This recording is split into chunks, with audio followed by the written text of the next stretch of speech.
Ladies and gentlemen, you will never ever see Raila Odinga again in Somalia.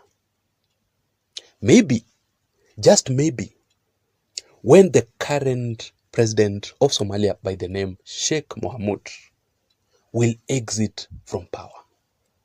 But currently, Raila Odinga is totally unwanted man in the country of Somalia.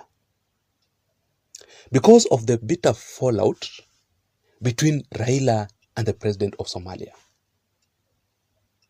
whereby Raila Odinga is now publicly accusing the president of Somalia of betrayal in his African Union Commission top job.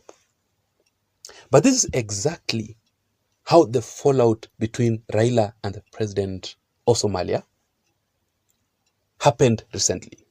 Let me explain to you the details and give you the examples. You know, the East African community, which comprises of 8 countries, a total of 8 countries. We have DRC, we have Kenya, we have Uganda, we have Tanzania, we have, what again, Rwanda, we have Sudan, we have Burundi, you know, all those. These countries had all agreed to support Raila Odinga in his African Union Commission top job. Yes, including Somalia. Remember, I think it was around August, if I'm not wrong, when Fawzia Yusuf, who was actually the African Union Commission candidate for Somalia, had to step down so that she can endorse Raila Odinga. And I remember her exact words, that she was really delighted to step down to support Raila Odinga's African Union Commission top job. And she actually wished Raila Odinga success in his African Union Commission top job.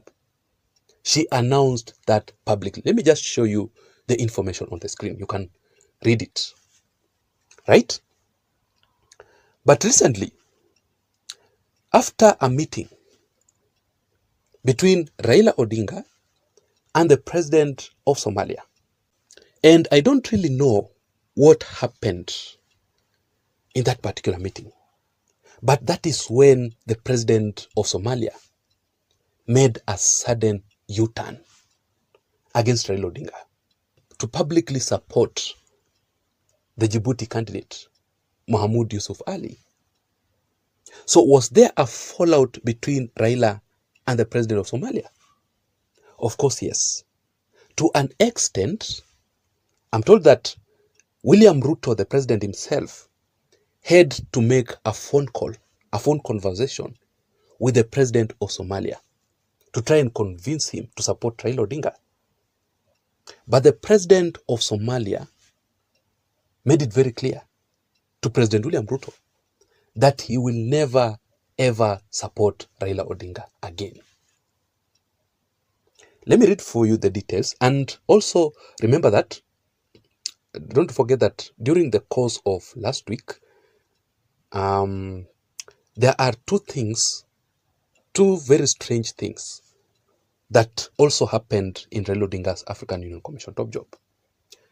The first issue is whereby we received a report from the Nation e-paper, which clearly described Raila Odinga's African Union Commission top job being hit by cash crunch.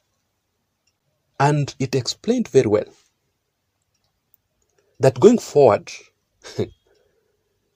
Raila Odinga will not have enough money to campaign for his African Union Commission top job.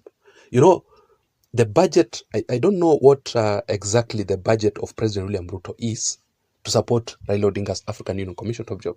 But the fact remains that campaigning for Raila Odinga's African Union Commission top job is not an easy task. It takes a lot of money, almost to 1 billion Kenya shillings. Because if you can still remember, when the former head of state Uhuru Kenyatta was campaigning for Amina Mohammed, the former CS for sports, for our African Union Commission top job, according to the reports, Uhuru Kenyatta used 500 million Kenya shillings. So you can see. But those reports, let me just show you on the screen from The Nation. The second thing that happened,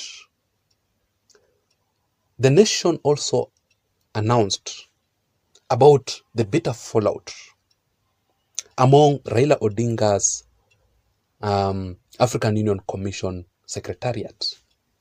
Raila Odinga's team are totally annoyed with Raila Odinga and among themselves. So the fallout among Raila Odinga's African Union Commission team will also affect Raila Odinga's African Union Commission top job. So I don't really know what is going on. Could this be a sign that Raila Odinga will lose the African Union Commission top job? So let me show you this information and also how President William Ruto reacted to the president of Somalia after the president of Somalia made the announcement that he will never ever support Raila Odinga again. Let me give you the details, but before that, just a quick reminder. If you're listening to me up to this point and you haven't subscribed to this channel, ladies and gentlemen, I want you only to take 1 second or two and hit the subscribe button down below for you to be able to receive more political updates, daily political analysis from this channel. You can hit the notification bell so that immediately I post a video here, YouTube will notify you. Therefore, you'll never ever miss any video from this channel. So to my returning subscribers, thank you so much. You can also give this video a like. Having said that, and without further ado, let us proceed. I just want to be very brief, so follow this analysis to the end so that you can understand. Let us begin by President William Ruto's reaction.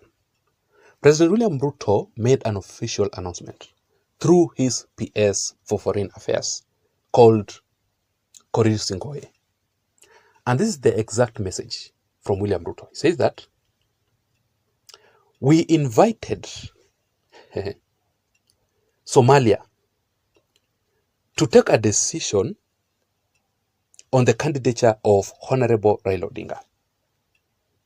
Somalia supported the consensus, but indicated that they had made a prior commitment to Djibouti, even before Raila Amolo Odinga. So that is the reason as to why the president of Somalia refused to support Raila Odinga. That is according to President William Ruto. But could that be the reason? Remember that when William Ruto was launching Raila Odinga's African Union Commission top job in State House, the president of Somalia missed out of that event. He never came. Just recently, when Raila Odinga officially launched his African Union Commission campaign and top job, in Addis Ababa, Ethiopia, right? Also, the president of Somalia never came through for Raila Odinga. And if, just to oppose President William Ruto's statement here, if it's true that the president of Somalia had made some commitment to support the Djibouti candidate even before Raila Odinga, then why did it take too long for that to happen? Because they would have made such an information announcement very early. Then why did Fawzia Yusuf of Somalia endorse Raila Odinga? So you can clearly tell that all these issues are just happening recently. There's a lot of questions that is going on there. If you do a critical research there, something is not right. Number two,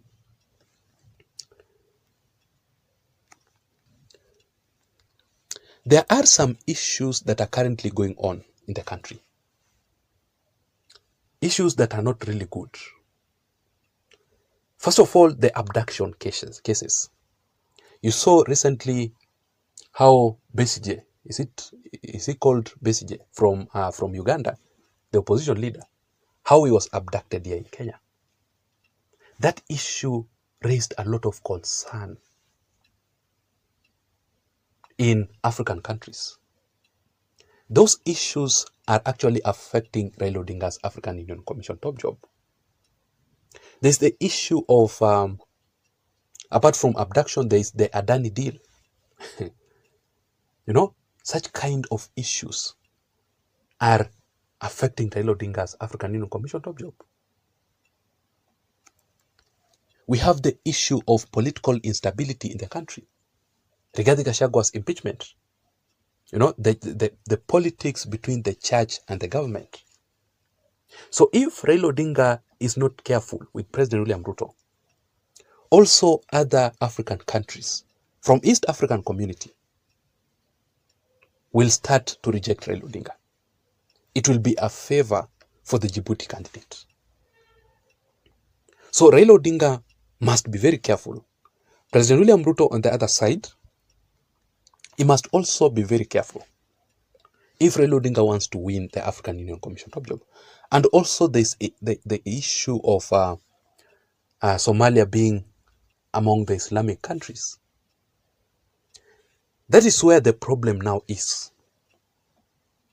It is very hard for the Islamic countries to support Raila Odinga. They will support themselves. And remember, how many are they? Around 19, if I'm not wrong. Around 19 or 20. But I think it's 19, if I'm not wrong. Around 19 countries in African countries are actually Islamic. They will support the Djibouti candidate. A big loss for Raila Odinga. But all in all, let us wait for what is going to happen next. I don't know what to think. Should Raila Odinga step down in his African Union Commission top job? Do you think that Raila Odinga will actually win?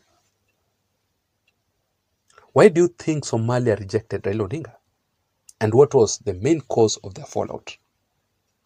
I just want to know your opinion in the comment section down below. Ladies and gentlemen, don't forget to subscribe to this channel for more political analysis. Let me see you again in my next video analysis. Remember, my name is Jason. Bye-bye and have a good night. Thank you.